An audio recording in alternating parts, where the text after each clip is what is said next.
my auntie having skinned knees, and my parents said that I'm not allowed to have friends over ever again. So I just thought I needed to cope with these repercussions somehow, which is what inspired me to write this very Thanksgiving breakup song.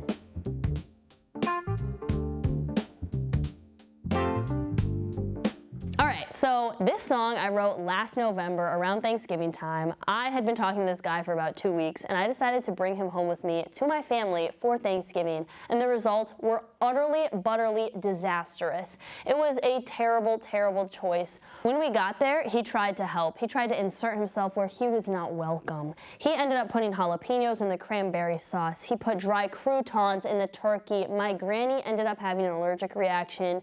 Everything exploded at the end of the night. You took the gravy out the fridge and it separated, got me in a bad state, it's complicated. You burnt the pumpkin pie, got flour in my eye. Now instead of taters, I take SSRIs. My family and I, we normally cook Thanksgiving dinner the night before. So it was Wednesday, he offered to make the pumpkin pie, and I said, be my guest, do it. And so he did. He promptly preheated the oven to 4,000 degrees, and my entire house burnt down in an instant. We ended up actually having to move Thanksgiving dinner to my grandma's house. I had to take self-serving ruckus inhibitors, SSRIs, which means that I can tune out all the chaos around me. And chaos is what ensued. The turkey wasn't properly filled with stuffing. You said that you would do it, but I know that you're bluffing. You bought it from the store, they left it at our door. Instead of in the freezer, you just put it on the floor. Alright, so another day, another dawn. It's now Thanksgiving Day. I'm thinking, surely nothing else can go terribly wrong. Of course, my ex felt really bad about the whole situation, and he offered to remedy it by stuffing the turkey, which is a pretty huge job in our family. Normally my father does it, but he thought his britches were big enough to do it himself, so he gave it a try. What a foolish mistake that was. The next thing I know, there's a ding-dong at the doorbell.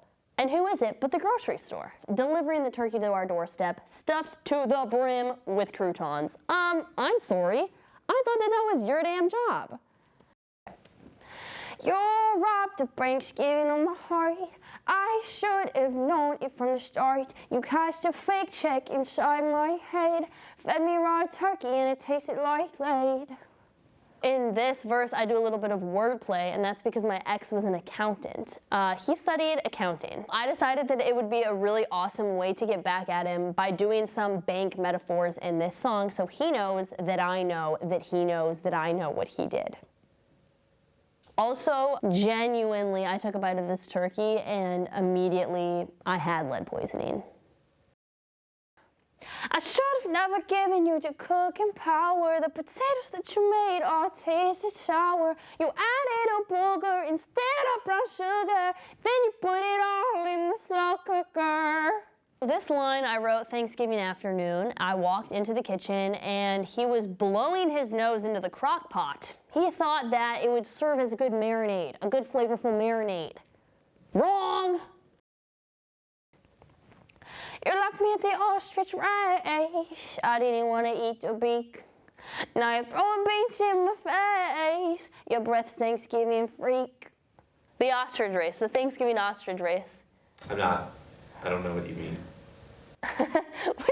No, it's like the ostrich race that everyone does every Thanksgiving in America. Is it an ostrich beak that you ate, or a beak of a different bird? What? The ostrich beak. The loser eats the beak. That's... The loser of the ostrich race eats the beak. The Thanksgiving ostrich race. Honestly, that whole experience was very difficult for me, and it left me with a lot of scars. But I think that now, after writing this song, I feel better about the whole thing. I feel like I cope with a lot of hard things in my life. I'm so grateful to have had such a great team who was willing to assist me and be with me side by side.